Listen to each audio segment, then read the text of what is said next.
Both of these will cut pipes. They're fairly inexpensive. This one's a little bigger. This one's real small for confined spaces. Because the big one, I might run into some issues with the big one hitting that valve there. Yeah, oh yeah, I can't go back that way. So it won't go around that pipe.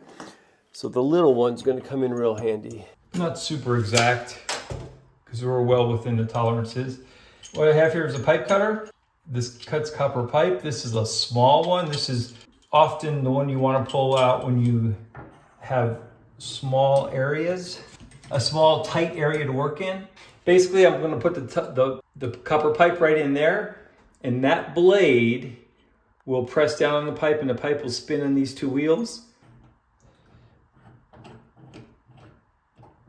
Real simply, make sure it's on there and going to roll well. And then you just make successive turns and then tighten this with each pass. And eventually it finds a groove and just keeps on cutting through that soft copper. Oh, by the way, turn your water off.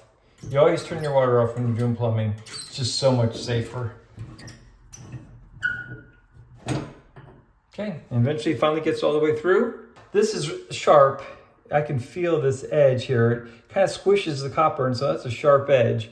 So we're going to go back to the emery paper, take care of that edge, because this has rubber O-rings in it, and you don't want those to get scratched, because then they won't seal any longer. Hope this video helps. Like, subscribe, share, and we'll see you in the next video.